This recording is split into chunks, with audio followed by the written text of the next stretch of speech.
My fiancée Addie, short for Adria, and I wanted to go see her relatives in Colombia in September last year. She already had their blessing to marry me, even though she didn't need it. But she still wanted to go. She just wanted everyone to meet me and for me to get a mental picture of the people and places from her childhood.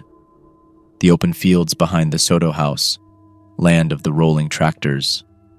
I was really looking forward to it. During the 2020 lockdown, I'd taken a lot of Spanish classes, and I'd gotten plenty of opportunity to practice with Addie. I was getting pretty good at it. When the time came, we took a flight to Benito Salas and got picked up by her Aunt Mariana and Uncle Cisco. For a Midwesterner like me, it was like stepping into another world. You had to rely on other people to a much greater extent than back home. There was a guy for everything. They loved having me there, and they had heard nothing but good things about me from Addie. We had a lot in common, and I stayed up drinking with Cisco late into the night. It took me some time to get used to speaking Spanish, and I was far from fluent, but Cisco appreciated the effort. Long after Addie called it a night, I was still up having a laugh with Uncle Cisco. We were both huge ZZ Top fans, and his Spanish rendition of Sharp Dressed Man had me in tears. The next day we went on our merry way just past noon, after a hearty lunch and breakfast. Cisco let us borrow one of his cars. I was still hungover, so Addie had to take the wheel. She didn't mind. She didn't trust me to handle Colombian traffic anyway. I have no idea how long I slept, but at least 3 hours on and off. Addie didn't mind, but couldn't stop herself from teasing me. The word lightweight was thrown around. Cisco drinks that stuff like water, she smiled. You better get used to it. There's going to be a lot of that at the wedding. We'd settled on having our wedding back home in Minnesota. We decided on 40 guests each. I had trouble finding that many guests, while she had trouble keeping down the numbers. Both Mariana and Cisco were on the list, of course. We were driving out to an area called La Bosque Vaccio. I'm not too sure about the name. They called it various nicknames, like Lavaccio, and it seemed to be more of an area rather than a village. It was the birthplace of Addie's grandparents, and she had a lot of distant family living there. Like half the people there are my family, she explained. The other half are just saving up to leave. Didn't sound too cheerful, but you gotta take everything Addie says with a grain of salt. Most of it is hidden under 3 to 4 layers of smirking. We stopped for dinner at a small restaurant in Florencia. We got some bottled water from the corner store, and I took the wheel. Now I was a well-rested lightweight after all. I picked up a few more snacks and sodas just to make sure I wouldn't run into a hangry Addie down the road. As the sun started to set, Addie glued herself to a map. She'd been here hundreds of times, but she'd never driven here on her own. She was unsure about the back roads, and there weren't many signs. As I mentioned, there were all kinds of nicknames for that area. We just headed for the town of El Doncello, looking for any roads leading us out into Lavaccio along the way. We had to retrace our steps a few times, ask a few locals, and stop to get gas a couple of times. Cisco's car was kind of shitty, to be honest. We finally found a road leading us west out of El Doncello into a barely accessible forest road. Addie sighed with relief, however. She was finally recognizing the area. This took longer than expected. There were several forks in the road that lead to a series of dead ends, mostly abandoned farmsteads and a few warehouses. Addie was pissed. None of that had been there when she was a kid, and it was messing with her internal compass. It gets very dark at night, especially in the middle of the Colombian wilderness. We pushed forward, but the road was so bad that I could hear the undercarriage scrape against the road whenever there was a large bump or rock. At one point, we had to stop and get out of the car to move a large tree that had fallen over. Addie was about to fall asleep in the car, but she tried her best to keep her spirits up. I kissed her cheek. "Take a nap," I said. "I'll move it. I'll wake you when I see something." "Tonterías," Addie spat, annoyed. "If we're both lightweights, we won't get anywhere." She brought our bags out, chugged a soda, and sugar rushed the tree off the road. I barely helped. Lightweight.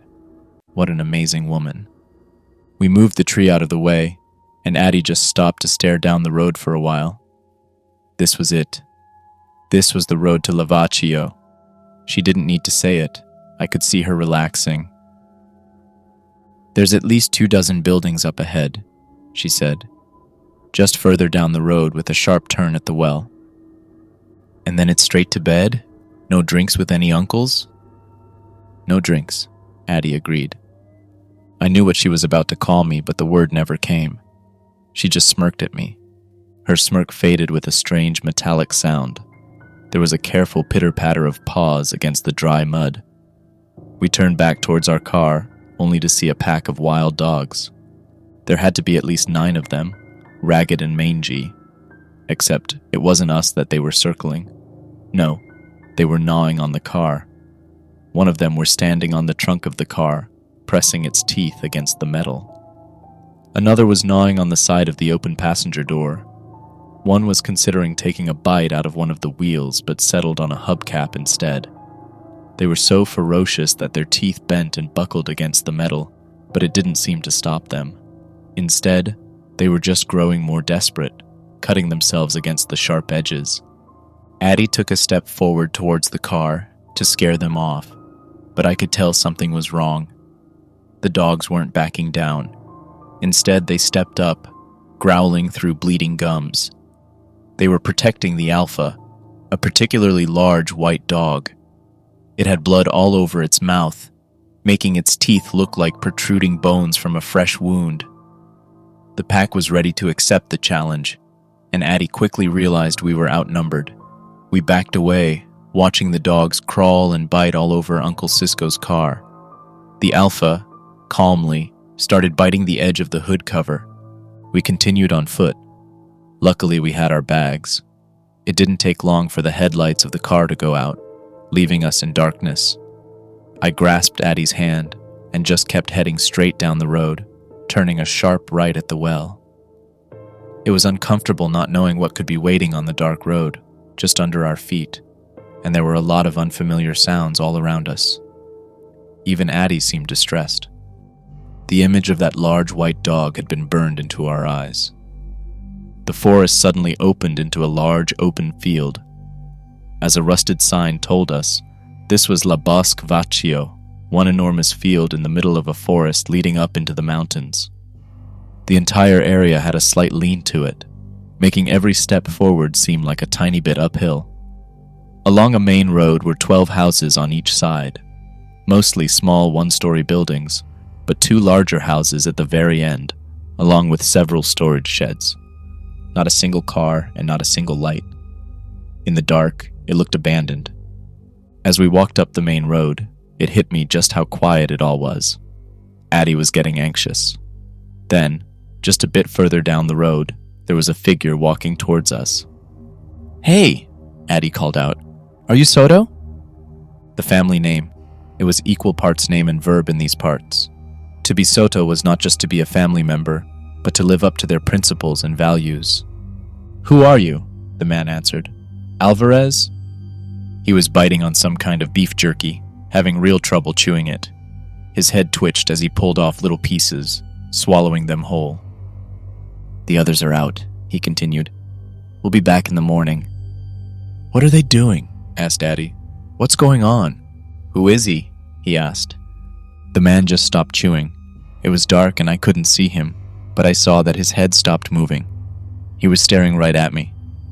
"I'm her fiancé," I responded. "Pleased to meet you." "American?" he asked. "You looking for someone? American?" "We're here to see the family," groaned Addie. "I'm Soto." The man lit a flashlight, blinding us. He was in his early 50s, pot-bellied, and hiding his long hair under an oil-stained hat. He was pale as death and covered in orange stains. He coughed violently. "Sure you are," he nodded. "They'll be back in the morning. Sleep wherever. Nothing is locked." "Yaya always locks the doors," Addie said, shielding herself from the bright light. "There are no locks left." The man walked past us, taking another bite out of his beef jerky. Only it wasn't beef jerky. It was stripped copper cables. Addie walked me up to the main house on the left side of the road, the Soto house. Still not a car in sight. It was pitch black, but Addie knew the way by heart. She tried turning on the lights as we pushed past the open front door, but nothing seemed to work. In the dark, I could only guess to the state of the place, but judging from the amount of debris I had to step over, it had fallen into disarray. Addie clenched my hand and led me upstairs to one of the guest rooms. It was a small room with a leaning ceiling and a large round window looking out over the open fields. If it hadn't been such a cloudy night, it could have been beautiful. Now it was just a sea of black. I could hear Addie sniffle. I hugged her as she snuggled up against my shoulder. "Something is wrong. This is all wrong," she whispered. I kissed her forehead and held her tight. She was right. Something about this was all wrong. I had only seen her cry a handful of times, and this was downright heartbreaking. I fell in and out of sleep that night, barely getting any rest. Addie had to get up at least 3 times, taking a walk to calm her nerves. She was anxious, that much I could tell, but she didn't want to talk about it. "Let's just wait until morning. I'm not feeling well," she said as she got back for the 3rd time. "There's no point in guessing." The next morning, a pale sun lit up the open fields. Addie woke me up just after sunrise, pulling on my arm. She looked downright spooked, and as I looked out, I could see why. At least 14 cars had been parked in the middle of the field outside. All were broken down, torn apart, and completely rusted. Car doors had been torn off, along with trunk and hood covers. Car parts were scattered all over the open field, in various stages of deconstruction. All of it, however, was rusted. "Even the tractors," said Addie, pointing towards a couple of wrecks over by the storage sheds. "Who did this?" "The others should be back soon," I said. "I'm sure there's an answer." "Sure, maybe." Most of the house seemed ruined. The downstairs couch had been ripped apart. Wallpaper had been torn down. Not a single pan or pot was left in the kitchen, and the TV had been picked to pieces. The whole place seemed abandoned. Still, just outside, there were plenty of people walking about like nothing had ever happened. Addie had gone from worried to downright mad. I followed her outside. There was a woman sitting down on a bench on the other side of the road, wiping her son's mouth. He couldn't have been more than 7 years old, holding a little plastic bucket with a few screws rustling around. Both had the same pale complexion as the man from the other night. Addie walked right up to them, fuming. "What's going on here?" asked Addie. "Where's Yaya?" "Wait," said the woman, wiping her son's mouth. "Who is he? American?" "I'm her—" "Answer the question," Addie demanded. "Ask her yourself," the woman snapped back. She pointed down the road where we could see a group of people pulling Cisco's old car from the forest. As we walked away, I heard the kid coughing. The mother wiped his mouth again and gave him a treat. Whatever she gave him, it sounded crunchy. Or was his teeth making that awful noise? It was almost 24 people pulling our car out of the woods. The car had been totaled, stripped of most metals and cables. The hood was covered in bloody handprints, and the seats had been ripped apart. No way those dogs could have done all this in a night. Walking next to the young men and women pulling the car along was an older woman, who Addie seemed to recognize. Walking up to them, there was no warm welcome or cheerful greetings. If anything, they were suspicious. I had a hard time keeping up with their discussion. There was a bittersweet reunion. Remember, my Spanish was still pretty basic. The old woman seemed to be Addie's grandmother, but as Addie ran up to her, there were a dozen people blocking her path, all with the same pale complexion. The way they confronted Addie reminded me of what the wild dogs had done the previous night. It was such a primal reaction. They looked prepared to attack, despite her recognizing and naming several of them. A cousin, a step-cousin, a half-sister. After a few tense seconds, the old woman stepped in between. She carefully embraced Addie and waved me over. "I'm sorry," she said. "This must be confusing." "Yaya, what happened? Did Cisco not tell you we were coming?" "Cisco haven't been out here for a while," she said. "He hasn't seen the changes." "What changes? What happened?" "Come," the old woman said, leading us away from the others. "I'll explain." The car had already started to rust. The old woman explained as we walked back towards the Soto house. Addie tried to stay near and act familiar, but the old woman seemed a bit distant. This wasn't the reunion that Addie had dreamt of. That much was apparent. "It's a sad tale," said the old woman. It had started just a few weeks prior. An American had been passing through the area on foot. He'd been bitten by a snake and came to Lavacchio for help. The Sotos had taken him in, but it had been too late. As he was choking, everyone had tried to help. Some had gotten towels. Others called for help. It was late, and no one was going to make it there in time. In one violent coughing fit, the American had died, right there on a road. The old woman even pointed out the spot to us. "He brought a sickness to us," she continued. "We started coughing, see?" She wiped an orange spot from her arm and held it up for us to see. "Rust." "A sickness, a curse," said the old woman. "But we have it under control. We just need to feed it for a while until the cure gets here. The more we feed the rust, the less it torments us." "A cure?" asked Addie. "What cure is there?" Yaya held up a hand and coughed into her arm. Another stain of rust, now on her clothes. One of her eyes was looking a bit discolored. "An exorcist. We just have to wait." "What about the other families? Did they get sick too?" "What other families?" smiled Yaya. "We've lived here on our own for 6 years." Looking around Lavacchio now, things started to make sense. Most things out of various metals had been stripped and in turn devoured. This was how they fed the rust. It seemed to have spread to the local wildlife as well, or at least the dogs. Even some of the flowers in the field were affected, turning a strange corrosive blue. Still, knowing what was going on seemed to at least calm Addie down a bit. Something had happened, and it all just seemed strange. But everyone was being so collected about it. No big deal, it seemed. They'd gone through worse. They were putting all their bets on the exorcist they'd called in, and his ability to help rid them off this curse. It didn't seem contagious. Yes, it had spread to plants and, seemingly, wildlife, but not other people. As Yaya said, there had been all kinds of people passing through Lavacchio since the rust sickness hit them, but no one else seemed affected. It was something local, bound to either the earth or the people. Still, I convinced Addie that we should stick to our bottled water for now. She agreed. We stayed there for 2 more days, living off our own water supply and food. I was introduced to some of Addie's family, even some distant cousins, but everything just seemed overshadowed by the troubles of the village.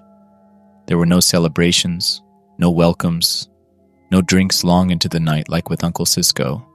No. These people seemed beaten and exhausted. Most of the day they were just lounging around, looking for metal to chew. I once woke up from a 16-year-old kid tearing down the gutters to the celebration of his elders. Sounds of metal grinding against teeth in the middle of the night. Pained grunts as they cut themselves on sharp edges. Bloody handprints on the walls from his desperate climbing. One night, as I had trouble sleeping, I took a short walk down the main road. It was a cool night, but not so cold that I couldn't get by in just a t-shirt and a pair of light pants. As I got to the point in the road where the old woman had pointed out that the American had died, I could almost see it. It was like a large circle where the grass had been discolored. It was subtle, but it was there if you knew where to look. Cisco's car was already a wreck a few days ago, but it had been torn apart even more. Most of the frame had completely rusted. Even some of my own metal items, like my keys, had gotten a few spots of rust. It was clear that whatever this was, it was affecting the entire area. Down by the remains of our car was the dog pack again. This time, they all had bloodied mouths. They had gotten hold of a stray animal of some kind, standing in a circle around it. They were licking the blood from it, and the large white dog seemed to bite and twist the flesh loose without eating it. As I backed away, they gave me a contemplative look. It was as if they didn't know whether to chase me down or not. It struck me that I would not have the time to scream for help before they'd be all over me. Dogs are fast, and the Sotos were resting in their homes. A sudden sense of mortality washed over me. This was real. primal. My thoughts rushed as I tried to figure out what I was supposed to do. Should I run, risking a chase, or should I stand my ground and hope for the best? Should I try to make myself larger? Before I finished my train of thought, the dogs turned their backs on me. They were satisfied with their prey for now. As the largest dog slurped up a piece of meat, the thought struck me that maybe there were more sources of metals than just metallic items. Maybe other sources worked as well, like an iron-rich liver. Or maybe it was just easier to chew and digest than raw metal. Had the Sotos figured that out too? As I returned to the house, I noticed Addie's Yaya standing in the middle of the living room. Her eyes were closed, her head hanging low.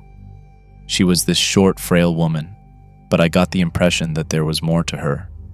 They weren't telling me something. They weren't just lethargic. There was something else. And why did some of them seem more alert than others, like the 16-year-old who climbed the gutters? The thought struck me that I hadn't seen anyone else who lived in the house for a few hours. It was large enough for several families, but all I could see was Yaya standing in the living room. Where were the others? I snuck back up to the guest room, only to find Addie sitting on the edge of the bed. I crouched in front of her, holding her hands. "We gotta go, Addie," I said. "I don't think it's safe anymore." "It wasn't supposed to be like this," she sighed. "I thought we'd have a party and I'd give them all their invitations. Look, we're almost out of bottled water, and I don't trust whatever comes out of that well right now. We should leave first thing in the morning." Addie nodded, looking out the window. It was rare seeing her so agreeable. Usually she had something to say, a quip, anything. "I'll take watch," she said, "just in case." "You sure?" "Of course, lightweight. I can't sleep anyway." We laid down next to each other, and as she pressed against me, I felt myself going numb and warm with sleep. A worried, anxious sleep. I was convinced Addie would fall asleep too. She seemed a bit sluggish. The sun hadn't yet risen when she woke me up. Maybe an hour had passed, maybe a few minutes. She pressed a finger against my lips, pointing to her ears. I was to shut up and listen. So I did. There was a scream outside. Repeated, loud screams. I had never heard anything like it, not even in the movies. I felt my fingers going cold as my heart started pumping adrenaline. We had to leave right now. I started putting on my clothes. Our bags were already packed. Addie was already dressed to go. "I'm sorry this didn't work out," I said. "All things considered." "Fuck that," she said. "I don't care about this anymore. This isn't what I wanted to show you. I just want to get back home." "Then let's," she agreed. We hurried down the stairs. Yaya was no longer standing in the living room. The house was empty. Addie put her hand on the door, but I stopped her. Looking out a broken window, I could see a large group of people emerging from the woods. We opted for one of the side windows instead, taking a different route. The first thing I saw outside was the kid from across the street. He was just standing there, out on the street on his own. He'd gotten a hold of a kitchen knife, biting chunks off of it with metallic clinks. He just stared at us, biting, chewing and bending the sharp metal in his mouth. Like a messy eater with an ice cream, only blood running down his cheeks instead of chocolate. He seemed a bit slow. Maybe he hadn't eaten the proper type of metals to feed his rust, unlike the other Sotos. I was frozen in place, but Addie pushed me forward. We had to keep moving. A thought crossed my mind as we passed by the field. There were more cars in the field than there were people living here. Maybe the neighbors never really left. Jesus. We stuck to the tree lines, sneaking forward. More people were coming out of the woods down the main road. First was a group of people carrying 2 wounded. Then a second group towing a black car. Some of them were carrying flashlights, briefly illuminating the scene in flashes. The 2 wounded were strangers, one of them wearing a black robe. The other, a young woman with similar attire. Both had their abdomens sliced open, but they were still alive. The Sotos were covered in blood. Some were carrying wooden stakes, others carried wooden forks. One of them had a shin bone fashioned into a shiv. They seemed happy, alert, and breathing without obstruction. For all the horror of the scene that played out before me, these people seemed content. I saw the 16-year-old gutter climber there, laughing, chewing, and waving a handmade glass knife around. Not a single cough out of that crowd. Then there was the black car. It had a prominent wooden cross hanging from the rear-view mirror. The Exorcist. This was the goddamned Exorcist they'd called. I was so lost in my thoughts that I barely noticed a light panning our way. I didn't have time to react as Addie and I were lit up by a stray flashlight. But it wasn't the dozens of eyes staring at me that scared me in that moment. No, it was Addie. Seeing her clearly, she was pale. Rust was running from the corners of her mouth, eyes, and ears. Looking down at my hands, I could see rust stains where she'd held my hand. In the bright light, she looked down on herself in disbelief. I only had a small sip, she said, from the well that first night. There was screaming, laughing. The two wounded people were unceremoniously dropped to the ground, where they twisted and turned in pain. Further down the road, I could see the wild dogs lurking, investigating the wounded prey. Again, I was frozen. And yet again, Addie pushed me forward. But this time, she didn't come along with me. She was urging me to run. It was too late for her. I looked back one final time to see Addie going back to her family, never letting me go with her eyes. The Sotos embraced her, finally giving her a warm welcome. Yaya was waiting for her granddaughter with open arms and bloodied teeth. Screams and laughter coming my way. They were closing in. I could feel my heart rate explode. It was like the starting shot of a race. I snapped to attention and took off into the woods like a frightened deer. I heard hollering and screaming as branches snapped from the barrage of men running after me. I just kept going. Whenever I found myself out of breath, I just kept hearing Addie's voice pushing me forward. Come on, lightweight. Through unfamiliar woods, stumbling over boulders and crossing overgrown roads, I found myself at one of the abandoned farmsteads. I must have run for at least half an hour straight. I waited there, hearing people yelling at each other outside. There was a yell of excitement as they found an old plow that wasn't completely rusted through, and they started dragging it back home to Lavacchio. They started looting one of the storage sheds, taking everything from the door hinges to a bucket of nails. As I felt a ray of sunshine poke me in the eye, I realized it was well into the afternoon. I had zoned out for hours. I was okay, physically. I had to leave. It was only a matter of time before people found me wandering the streets. In El Doncello, they thought I'd been kidnapped. At the embassy, they thought I was high. The only ones willing to listen was Mariana and Cisco, through a brief phone call. They promised to go check on Addie once they'd talked to the police. I didn't hear from them again. I was put on a plane back home, and that's where this story ends. The answers just end here, abruptly. I'm sorry. I've been back home for months now. There is no cooperation between our government and the Colombians, and no one seems to be willing to even listen to me. Mariana and Cisco never got back to me, and I haven't been able to go back there because of travel restrictions. I don't know what to do anymore. I know Addie is still there, and if there is any way to help her, I must know.